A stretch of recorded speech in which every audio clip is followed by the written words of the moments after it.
ॐ सद्गमय तमसो मा ज्योतिर्गमय मृत्योर्मामृतङ्गमय ॐ शान्तिः शान्तिः शान्तिः हरिः ॐ. O Lord, please lead us from unreality to the reality, from darkness to the light, and from mortality to the immortality. Om, peace, peace, peace. Dear devotees, we were discussing Ashtanga Yoga, that is, the 8 limbs of yoga. So it is the part of Patanjali Yoga Sutra or Patanjala Yoga Sutra. We had seen Yama and Niyama, control of the senses and control of the mind. Or rather, still to put in a right way, disciplining the mind and controlling the senses. These two constitutes Yama and Niyama. Then we were discussing about the third limb that is called Asana. In my previous class itself, I had told Asana means Yoga Asana, we think, and it is exercise. So we do. Why we have to do exercise? To keep our body fit. That is what, this is the common idea is prevailing in all over the world. And this Yogasana is the part of Patanjali Yoga Sutra or part of Ashtanga Yoga. Many people, they think, but it is not true or it is not right. Whatever today we are speaking of Yogasana, that is a path of Hatha Yoga Pradipika. So then what is the meaning or the definition of asana in the Patanjala's Yoga Sutras or in the Ashtanga Yoga? We have to think. He gives only simple definition. The Patanjali Maharshi, he gives one simple definition for asana. Stiram Sukham Asanam. Stiram, steadily, Sukham, comfortably. Asanam, that is posture. In whichever posture, if I can sit in a steady way without shaking or whatever, and with comfortable, without any discomfort, in whichever posture I sit, that is what called asana or posture in the Patanjali Yoga Sutra. And the Vyasa, the great commentator on this Patanjali Yoga Sutra, he gives few asanas, Swastikasana or Vajrasana, Padmasana, Ardha Padmasana, Sukhasana, like that few, he gives a list. All these were meant for meditation posture or meditative posture, that's all. Say for an example, if you can sit for class like in a Padmasana for 2 or 3 or 4 or 5 hours comfortably, then you have got asana siddhi. For that, they are told you have a control over the mind and control over the senses. Then you should do some physical actions so that you will be able to sit steadily for meditation. And why do we need this steadiness? I had told in my previous class. For an example, if you are in the hustle bustle of life or in the city, there will be so much sound. When you are there's so much sound, you can't hear the inner noise which is in from your mind or from your thoughts or from your emotions. But say for example, you go to forest where is a pin drop silence, where is a calm and there is no external noise at all. In that place, then you'll be able to hear your internal noise. When the external circumstances are calm and quiet, you'll be able to hear so much internal noise, how much your mind is restless. Your thoughts are, so many hundreds of thoughts are crossing over your mind. So internal noise, you can become aware. So that is the reason Sri Ramakrishna used to tell, once in a while, even householders, once in a while, we should go to forest or we should go to solitude. It is not forest, it is going to solitude. Once we go to solitude, what happens? Because then the external environment is calm, we'll be able to understand our mind and we'll be able to understand our internal noise. So that then we'll be able to control or we'll be able to direct or we'll be able to channelize. So that is a reason stiram, steadfastness is required. Swami Arshanji Maharaj, who was the president of Ramakrishna at Bangalore, he had seen Swami Yatishwaranji Maharaj. He was the vice president of Ramakrishna Order. He was the disciple of Holy Mother and also Brahmananji. He was a great ascetic and he was a great sadhu and he was known as Brahmagnani, the knower of the Brahman. We have heard, Sundays he used to take class, it seems. So, his class was not like us, like 40 minutes, 45 minutes, or 1 hour. He used to sit in the cross-legged in the Padmasana, and for 3 hours on Sunday, he used to take a class. He used to sit in that cross-legged in the Padmasana and close his eyes and go. He was continuously he was explaining the concepts on the subject whatever he was taking. For 3 hours, he used to take the class, and there was no shake in the body, and he never used to change the posture. He never used to remove the legs and change the position, but for 3 hours, steadily sitting without shaking the body, 3 hours with closing eyes, he used to explain the concepts. Similarly, evening Vesper service time, there the Vesper service starts at 7 p.m., used to go around 6:30 to 6:45. So he goes and he sits again in Padmasana between 6:30 and 6:45, used to go and sit till 8:30. He never used to shake. Physical posture was such a steady like a rock. That is called asana siddhi. To get that asana siddhi, Patanjali has told that among the Ashtanga yoga, 8 limbs of yoga, one limb or one part is called asana. That's why he has defined stiram, sukham, asanam. So the posture should be steady. If not, what happens? When you sit for meditation, you keep on changing your legs, you keep on shaking your body, hands, etc. Then what happens? The concentration will not be easy, or concentration will be difficult. That is the reason it should be comfortable and it should be steady posture. Who has got that? Then he has got asana siddhi. Then he can sit for long hours. One is able to sit for long hours. That is what asana. And why should we do some yoga asanas? Generally, we all know that to keep our health, physical health, in a befitting manner, our body should be fit enough, and it should be free from disease, and it should be physically fit, physically healthy. That's why we have to do yoga asana. This is the general idea we have, concept or an idea we have got. But there are so many other ideas and other explanations of this yoga asana also. While we're doing yogasana, if your mind is concentrated on the asana or posture, a type of yogasana you are doing, then the span of concentration will increase. And today, in psychologically, we speak that mindfulness. So this mindfulness will increase. And they also say we should be mindful about our breathing. For example, when we do Surya Namaskar, so in particular posture, we have to retain in particular asana, a limb of the Surya Namaskara, we have to inhale, sometimes we have to exhale. So when you are doing consciously in every step, when you are supposed to inhale, you have to inhale. When you are supposed to retain your breath, you have to retain. When you are supposed to exhale your breath, when you do it, then you will have a control over your breathing. Once you are conscious about your breathing, and when you can have a control over your breathing, then kumbhaka, we say retaining. From that, when the kumbhaka is attained, your mind is arrested, it is completely concentrated, and you can concentrate on any desired object, then you'll be able to plunge into that idea or plunge into that subject or in the object. That is the reason in the olden days, the yogis were able to had that concentrated mind. That is the reason they were able to get so many wonderful ideas, so many revelations. Say for an example, Tulsidas had written a Ramayana, Tulsidas Ramayana, Ramcharitmanas, we all know that. There he mentions the distance between the Hanuman was jumping to catch the sun. Fine. And he says so many yojanas are there.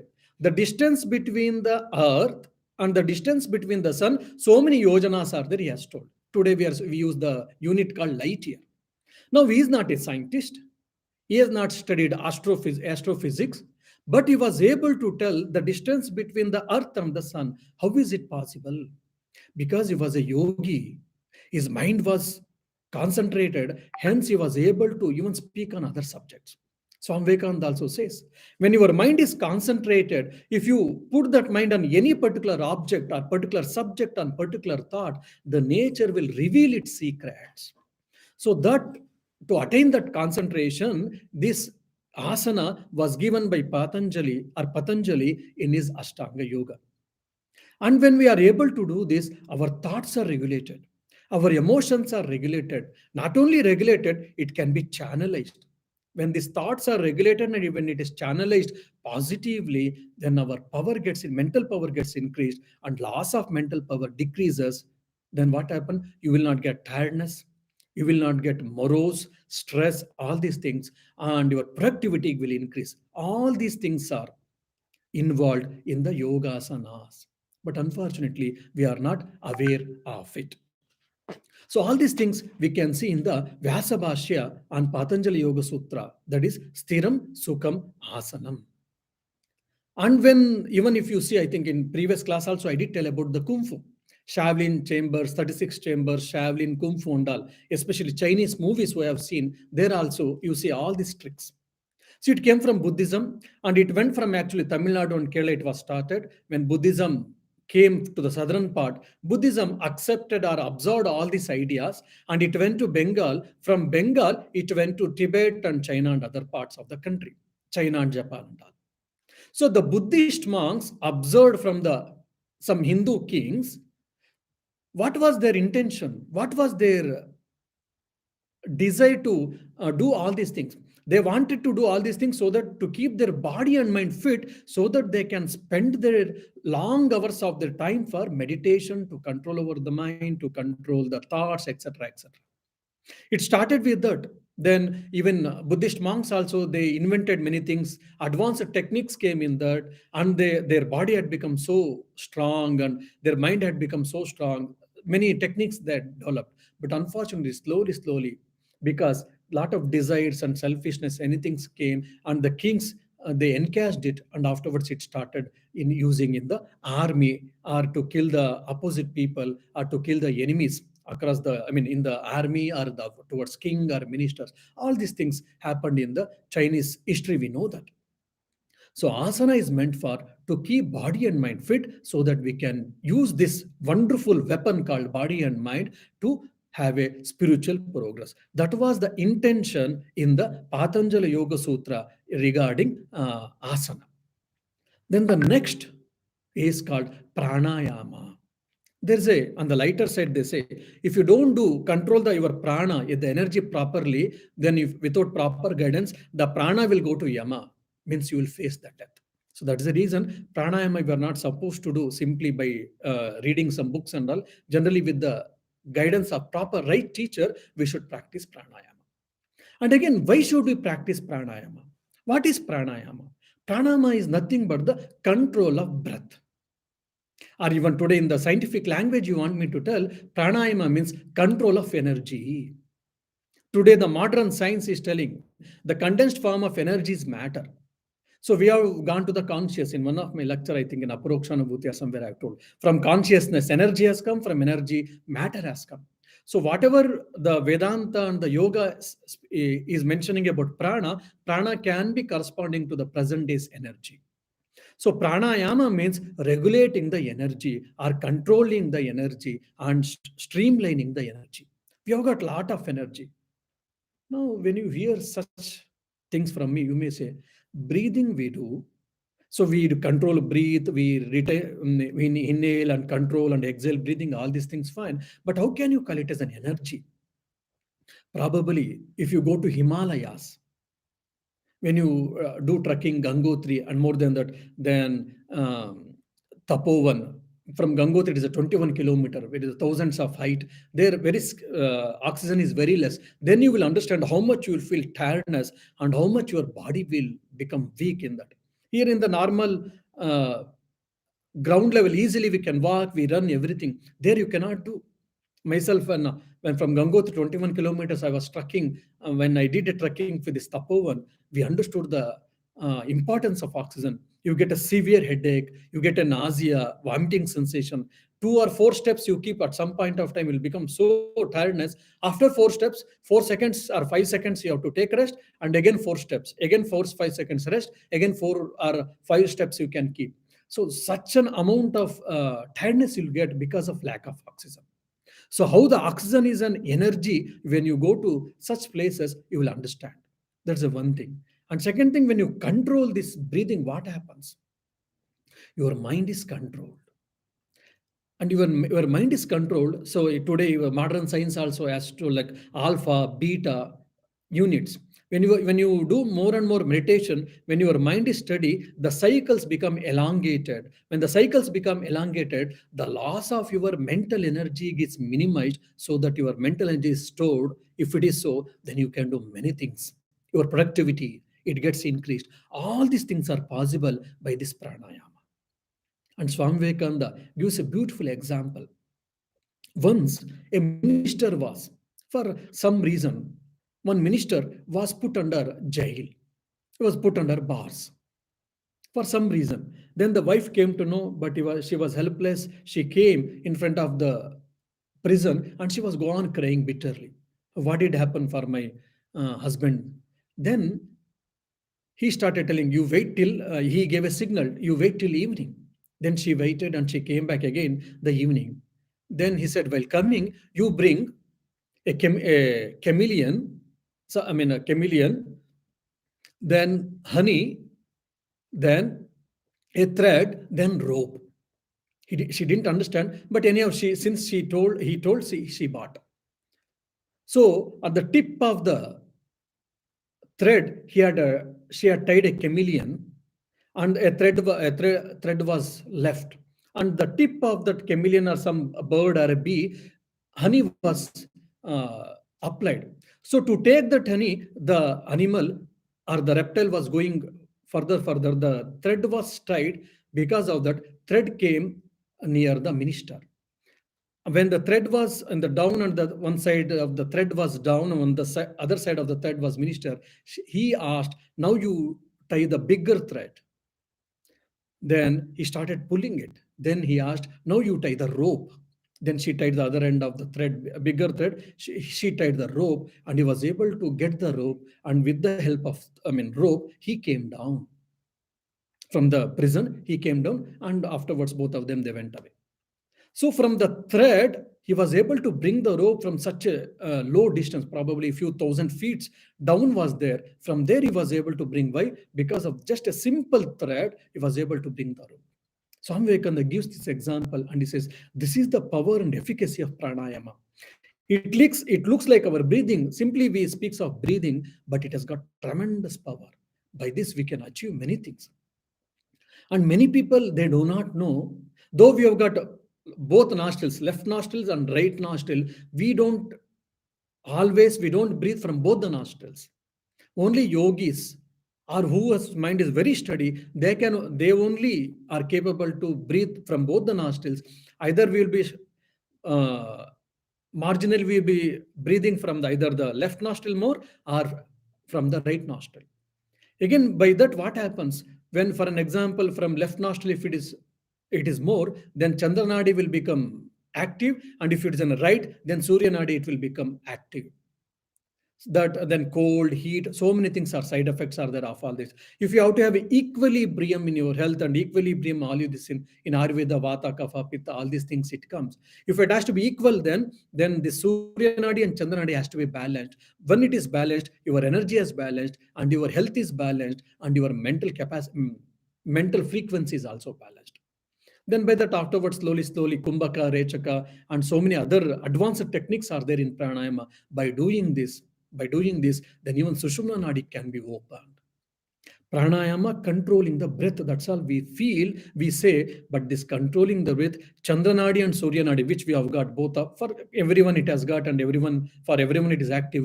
This both things can be handled, or it can be manipulated, and it can be balanced. And not only that, from pranayama, doing advanced techniques in this pranayama, even the Sushumna Nadi can be opened. When this Sushumna Nadi opens, means what? Kundalini Shakti, we say, that the energy in the dormant state, it can be manifested. So this pranayama has got such a tremendous power. And our yogis were able to use all these things.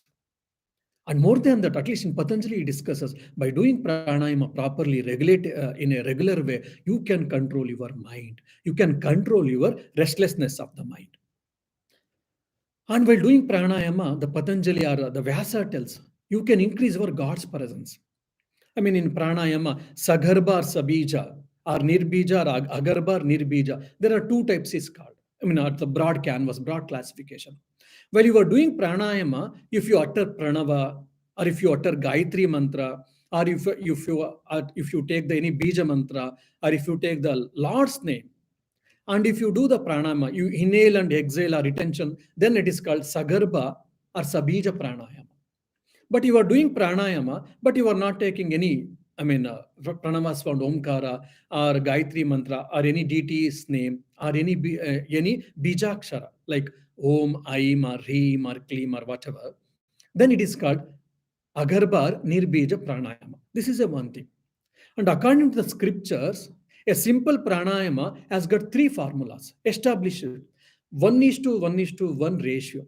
Means, for an example, you inhale 4 times, then you have to retain for 4 seconds, then you have to exhale 4 seconds. 1:1:1. A simple pranayama, I'm telling. Then other is also 1:2:2. Means 4 seconds you inhale and retain the breath for 8 seconds, then exhalation also should be done 8 seconds. And the standard, traditional, accepted method is 1:4:2. Means 4 seconds if you inhale, then 16 seconds you have to retain, and 8 seconds you have to exhale.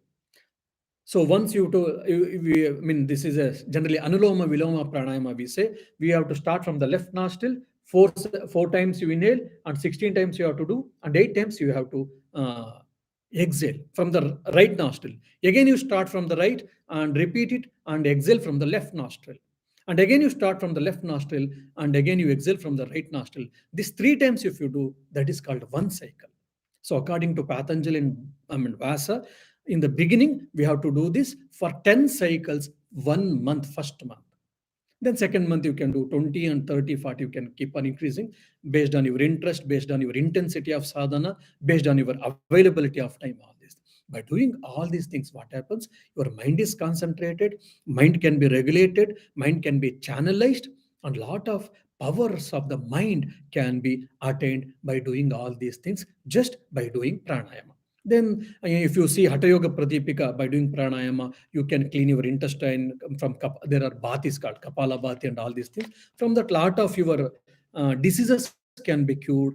And today, even science has been proved by doing this pranayama, like sinus problems or headache, then so many allergies, then cold, running nose, all these things can be controlled by this pranayama, has been very clearly proved by science today. And basically, and also this pranayama, they say that it removes the impurities. It removes the impurities from body and it removes the impurities from mind also. It makes fit to attain the samadhi because it is based on the Sankhya. So here Nirvikalpa Samadhi and Savikalpa Samadhi is the goal of the Sankhya and the Patanjali Yoga. From that point, it prepares our body and mind to be the fit instrument to attain the samadhi. Either you can say Savikalpa Samadhi or Nirvikalpa Samadhi. And still more precisely, the author Patanjali himself says, and Vyasa also acknowledges it, and he also endorsed that idea that by doing that, the mind becomes fit to become pratyahara and dharana. Mind becomes so sensitive, it will be easy for you to control. We all want to control the mind. We do try, but unfortunately, most of the time we feel it is a nightmare. It is not at all possible. So, all these things are possible from what? From doing this Ashtanga Yoga. Now, this inhalation, exhalation, all these things, Puraka means inhalation, Kumbhaka is called retention, then Rechaka means exhalation. This is generally any pranayama class if you attended or any book on pranayama if you have read, then you will be able to understand these things. But if you see in the originally Patanjali Yoga Sutra, this Puraka, Kumbhaka, Rechaka, it is not mentioned. This all comes afterwards in the Bhashyas, in the commentaries, and in the Yoga Hatha Yoga Pradipika, then Gerunda Samhita. In there, all these things comes. But there he says, Bahya Abhyantara Stambha Vritti. Bahya Vritti, Abhyantara Vritti, and Stambha Vritti. These are the technical names given by the Patanjali for these things. Bahya Vritti means either Prashvasa or Rechaka. That is called exhaling. Then Abhyantara Vritti means either Shvasa, Puraka or inhalation. Then Stambha Vritti means Gati Vicheda or Kumbhaka or retention. This is what has been this Bahya Vritti, Abhyantara Vritti or Stambha Vritti. These are the three technical names given for inhalation, exhalation, retention by the Patanjali. So inhalation we know, Shvasa or Prashvasa or Rechaka means exhalation we know. Shvasa or Puraka means inhalation we know. Retention is called Gati Vicheda or Kumbhaka. Why it is called Kumbhaka? Kumbha means actually pot. In a pot, if you put a water, either quarter or half or three-fourth or whatever, and if you keep in a particular place, then you will be able to see there will be no either ripples or the water will not be shaky. Water will be very calm and composed. It is very steady. The water stored in the pot is very steady, isn't it? Until we shake the pot, the water will be steady. So similarly, when we start retention of the breath, that kumbhaka is attained. When the kumbhaka is attained means what? Your mind is arrested, your mind is concentrated, the restlessness of the mind is curbed. That is why it is called kumbhaka. And this is achieved by doing pranayama. But in the Ramakrishna order tradition, there's a beautiful, and based on the, of course, based on the scriptures only they tell. Brahmananji has told, Holy Mother has told, Sri Ramakrishna has told, many monks of the Ramakrishna order, who have advanced in the spiritual life, they say, by doing Nama Japa, repetition of the Lord's name intensely with devotion for a long time, of course, for a long time, if you do with the continued efforts, without doing any of these things, by doing a Nama Japa, this Kumbhaka is able to we can achieve. Means what? The arresting the mind or the concentration of the mind or curbing the restlessness of the mind, whatever we do by doing pranayama, when the Kumbhaka is attained, that same Kumbhaka means steadiness of the mind can be attained even by Bhakti Yoga, by Nama Japa, or by devotional practices. That has been told very clearly. So if someone don't want to practice pranayama, yes, by doing Nama Japa or devotional practice, one can do all these things. And there are some technical things in that. Desha Pariksha, they say. Means according to the Yoga Sutras or even regarding pranayama, few books are there. There they say when we do Rechaka, exhalation, say for an example, I think 6 or 10 angulas, means 6 or maybe 10 fingers distance, if you keep a small thread, it gets shaked, it seems. Then by regulating your breath, when you do Rechaka, when you exhale, even 20 or 26 fingers distance if you keep, even the thread can shake. So much energy and so much concentrated, regulated energy will be there in your breathing, they say. That is called Desha Pariksha, they say. And Sankhya Pariksha means at a time, at one sit, how many cycles you can do. That is called Sankhya Pariksha. So many other technical details has been given by Patanjali and Vyasa in the Patanjali Yoga Sutra and Bhashya. Now afterwards, asana and pranayama, the author takes the fifth, the limb of the Ashtanga Yoga is called Pratyahara. Pratyahara means Prati Ahara, gathering together. So it is nothing but the controlling the mind. They give a standard example is, now a Mahuta was sitting on the elephant and the elephant was going somewhere. And while going, the elephant was traveling or an elephant was taken. Side, there were banana plants and bananas were there in the plant also. That farmhouse belongs to someone. I mean, it doesn't belong to the owner who was sitting on the elephant. But the elephant doesn't know that whether this banana plant belongs to my owner's farmhouse or farm or no. Because out of desire or out of interest, the elephant was trying to eat that bananas, but the person who was sitting on the elephant, the owner or Mahuta, I was telling, he was not allowing to eat. And when it was extending its trunk to eat the bananas, used to pierce him and used to tell that is not yours, you are not supposed to it. When the elephant gets pierced from the owner or from the mouth, and used to keep quiet, and it used to behave disciplined way. So, like that, in this world, in this Drushya Madhyama, so many names and forms and so many sense objects are there. Whether we want or not, our mind through senses, our mind or senses, again and again, it goes to the sense objects, and it wishes to enjoy sense objects. By that, our energy is getting drained, our mental energy is getting drained, our mind has become restless. With that restlessness of the mind, we cannot achieve the higher things. So that what should we do? We should control the mind. Once our mind is controlled, then the sense objects lose their power or lose their energy. It is easy to say, but it is very difficult. All of us, we know that. Arjuna says in Bhagavad Gita, as Vayoriva Sudushkaram, means controlling the mind is as difficult as controlling the air. Means we cannot control the air very easy way, or even it is the difficultest way. So even controlling the mind is as good as controlling the air. But asamshayam mahabaho mano durnigraham chalam. Of course, even Krishna also says that yes, it is no doubt it is difficult, but still it is possible.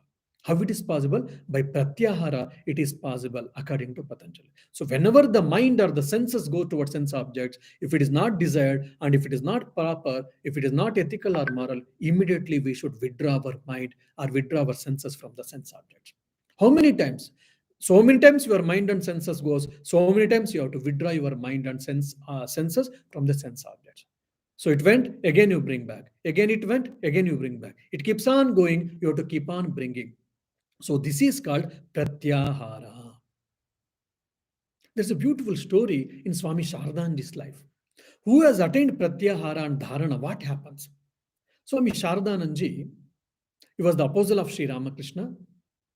In Calcutta, India, there is called Udbodhan. With the first floor, Holy Mother Sri Sharda Devi used to stay. In the ground floor, he used to stay. And he was the general secretary of Ramakrishna Math and Mission. Used to do all the administrative works, all the correspondence. Used to sit with a cross-legged with that hefty body, and on the small desk used to do all the letter correspondence, writing mostly.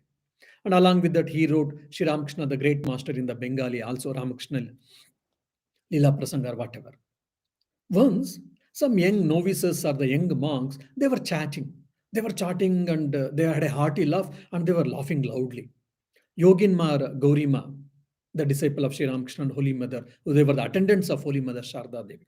Among them, one, they came down and they started scolding these young monks and novices. Look, their Holy Mother is there above, and more than that, below, Swami Sharat Maharaj, Swami Shardananji is there. Is always either he keeps meditating, or he will be doing some letter correspondence, or he will be thinking and will be writing some books and all. You people are so loudly chatting and hearty laughing you are doing, and it will disturb Maharaj's concentration. Probably his work will be hampered. Don't you have sense? You should behave yourself. Like that, she scolded. And they also felt, yes, because next room, Sharat Maharaj, that is Swami Shardananji is there, probably he get disturbed. So we should not have done like this. They all asked sorry. And afterwards, the Yoginmar Gaurima, she comes near Sharat Maharaj's room. She was feeling very happy.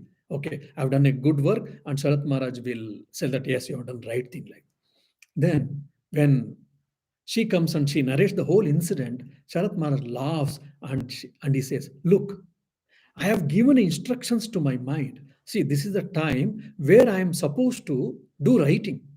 So you concentrate your mind on the writing. So when I give the instructions to my mind for writing, it doesn't hear, my mind or my senses doesn't hear anything, even if it is happening next to me.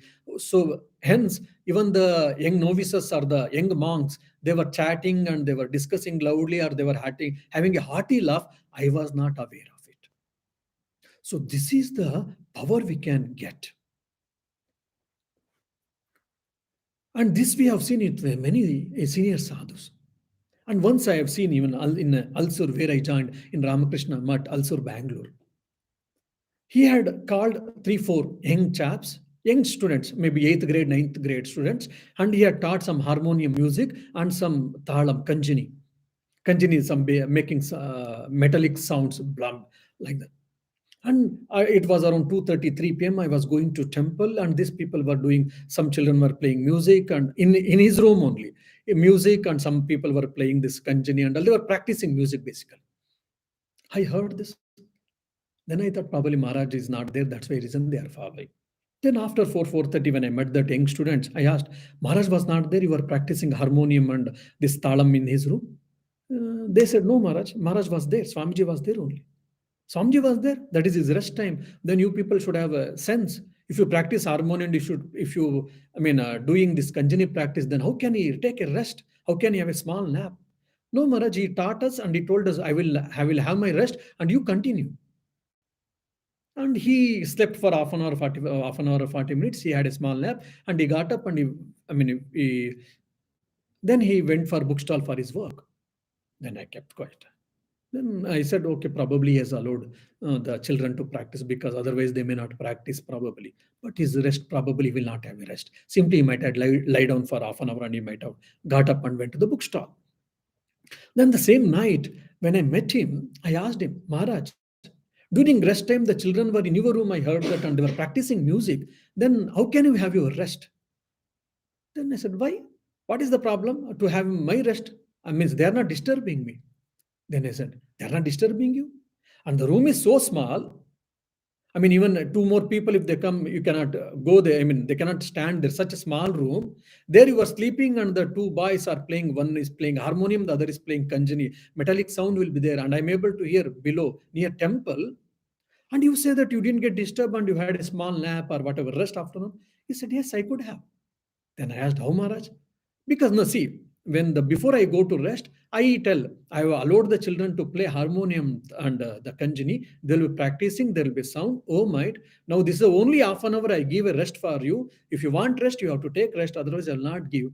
So I'm giving that auto suggestion, and I've trained my mind. Even there may be a bomb blast next to me, I will not get that sound. I have trained my mind. So for that half an hour, I had a nap. I was never disturbed. I didn't hear any sound from the children. First time as a young novice, even I did understand when we have a control over the mind, what all things we can achieve. I was dumbfounded and I just made a pranam and I went. So if you got a pratyahara and dharana, if you got a control over your mind, nothing can shake you, nothing can disturb you. Your mind and your senses, everything can be under your control. To have the mastery over your mind, to have the mastery over your senses, this is possible. We have to practice pratyahara. The same thing we can see in the life of Sri Ramakrishna, and also we can see in the life of Chaitanya Mahaprabhu. Both were tested.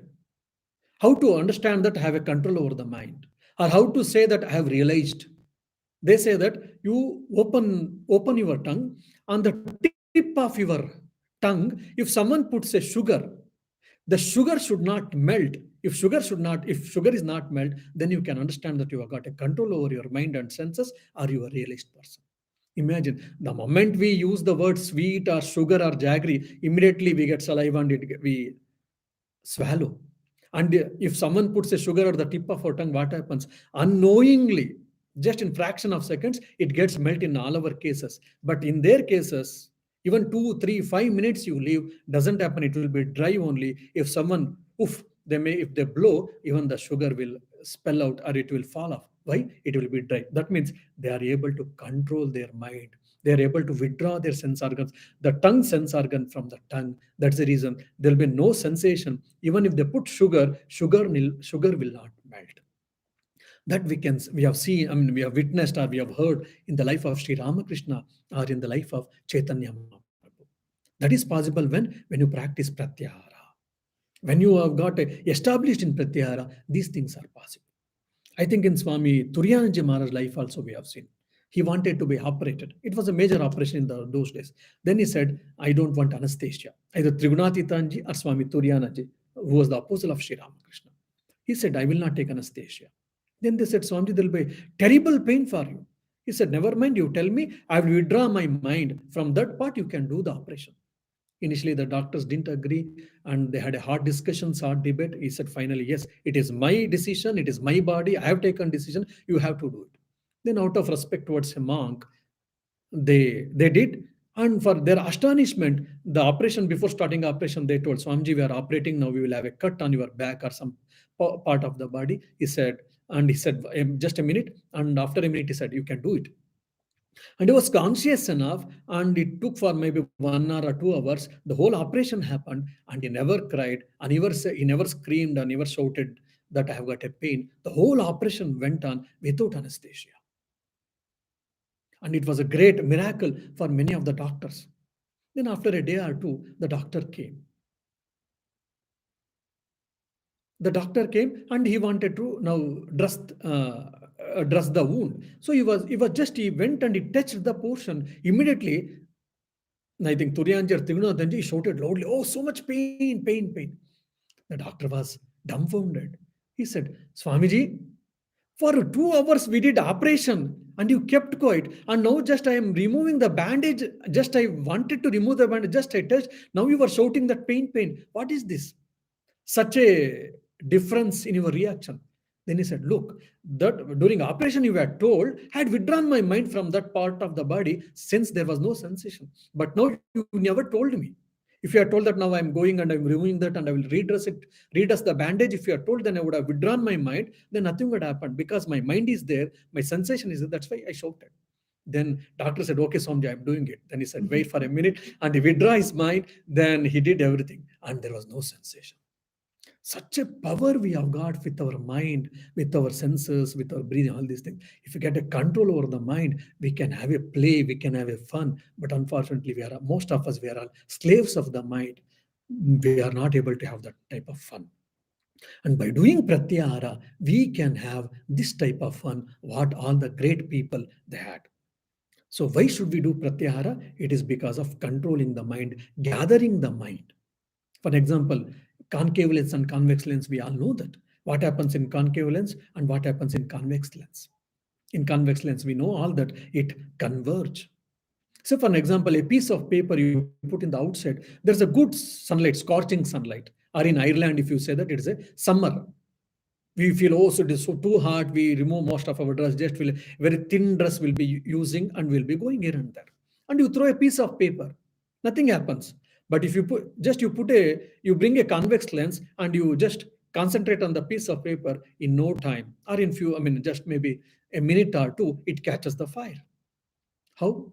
Because in convex lens, what happens? The sun rays gets converged and it meets in one point. So the energy gets raised, increased, and it catches the fire.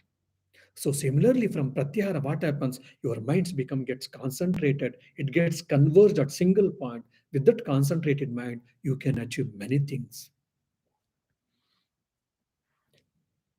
And there will be only single thought to attain that dharana state. This pratyahara is very important. And this pratyahara, how it is achieved, how it is practiced, if you say, the Patanjali, he says that you should become indifference to the world and indifference to the unnecessary things, and you should live at the level of thoughts. We live at the level of senses, and he's telling that we should live at the level of thoughts. What is this? Live at the level of senses and live at the level of ideas or thoughts. What does it differ?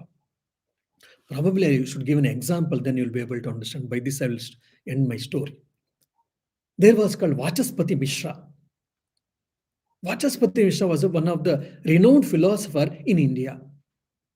And there was no philosophy which he was not studied. He was so much obsessed with the knowledge, whatever the existing philosophies, different schools of philosophies in India existing during his time, all the philosophies he had studied, and he was a master in Advaita Vedanta. He had mastered in Advaita Vedanta. There is a logical treatise on Advaita, there is a logical treatise on Vedanta that is called Brahma Sutra or Sharirika Mimamsa Sutra. And for that, Adi Shankaracharya has written a commentary. That itself is a book. That size of the book is just like a pillow. We can use it as a pillow. Such a small book that is. And for this, he has written a glossary. Tika, we say in Sanskrit. Glossary has been written by this Vachaspati Mishra, and that work has been named as Bahamati. He finished his schooling, Gurukula system. He came back to house. Then parents said, you have to marry now, you have to enter Grosthashram, you have to marry. He married. But he was keep on reading, Then probably at the age of 21 or 22, he has married, I think. Now he was at the mid 40s. In the olden days, is there in the thatched hut is there, and evening he was go on sitting and reading something, and he was go on writing the work, that is a glossary tika on the Brahma Sutra. Brahma Sutra and Shankaracharya's commentary is reading the glossary tika. And it was evening, sunset. A lady brought the mud lamp, and she kept in front of the desk where he was writing. Then immediately he raised his head, and he said, "Thank you, mother. You brought the lamp at the right time, but you should have a decency." What is that? Without asking my permission, you have come inside. Generally, when we go someone else, hello, we ring the bell, and if they welcome only, we go. So since there is no calling bell there, at least you should have knocked the door, and when I say come in, you should have come. Without asking, you have come inside. It is a very indecent. You should not have done. And in a very soft way, this Vachaspati Mishra told to that lady. Wow, that lady started crying. Then Vachaspati Mishra took aback. He said, "Look, mother, I told in a very gentle way. I didn't scold you. I didn't abuse you. I didn't use any strong words. I told you if you want to enter someone's house, you should have a decency before entering the house. You should ask, can I come in? Without asking, you have come in. You have entered inside, and I told in a very gentle way, but at the same time, you are crying. It is not the right way. Please, you have to correct yourself." Then she said, "Because you told or you scolded me or whatever, I am not feeling bad, or I am not crying for that reason." Then he asked, "Then why are you crying?" "No, because you have forgotten that I am your wife. That's why I am crying." Then he was taken aback. Literally, this incident, he was taken aback. "What? You're my wife?"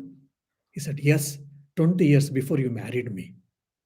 And then he stopped writing, he kept the pen down, and he started thinking, 20 years before I married you.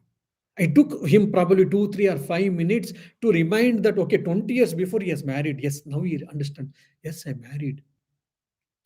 Then 20 years, from 20 years onwards, she was gone serving him, but he never bothered who cooked for him, who served him, who is looking after the house, and he had never bothered. He was only obsessed with the ideas, thoughts. He was reading, he was writing, reading, writing, reading, writing. Now suddenly, all of a sudden, he came into conscious that he had married and he didn't do the right job as being a faithful husband. Then he said, when I marry, I say, Dharmecha nati charami, Kamecha nati charami, Arthecha nati charami. Even in the name of Dharma, duty, I will not supersede you.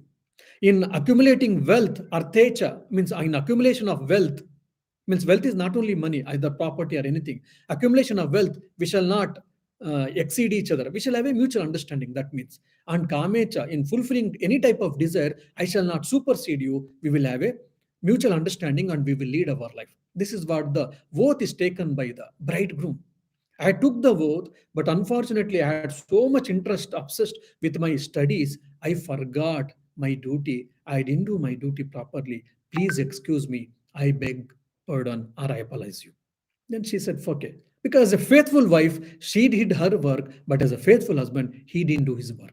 He said, now whatever I have done, I cannot undo, but whatever the work now I'm doing, this is a magnanimum opus. I will name this work on your name so that at least people may, in the forthcoming days, people may forget me, but people will not forget you. So he worked that glossary, the tika on the logical treatise Brahma Sutra as Bahamati, because Vachaspati Mishra's wife name was Bahamati, he named as a Bahamati. So Bahamati is a one school of thought in the Advaita Vedanta. In Advaita Vedanta, we have got three main schools of Advaita Vedanta. One school is called Bhamati Prasthana. So Bhamati came from because she was named after the wife by Vachaspati Mishra. So he was living at the level of ideas and thoughts. Similar way we have seen in Albert Einstein life also. So by doing pratyahara, people will not be able to live at the level of senses. They will be living in this world, in this mundane world, in this phenomenal world, no doubt, but they will be able to live at the level of the world of thoughts or level of ideas. Whereas Sri Ramakrishna, Swami Vivekananda, these saints, if you see, they will be living at the level of spirit or the self or the level of Atman they will be living. At least by Pratyahara, if you are able to achieve Pratyahara, if you have got a mastery over Pratyahara, then you'll be able to live at the level of ideas or thoughts. That is the reason one has to do Pratyahara. I think that even Albert Einstein, there's a beautiful story, and some other things probably in the next class we shall try to discuss. Om Shanti Shanti Shanti. Harihi Om Tat Sat. Shri Rama Krishna Arpanamastu.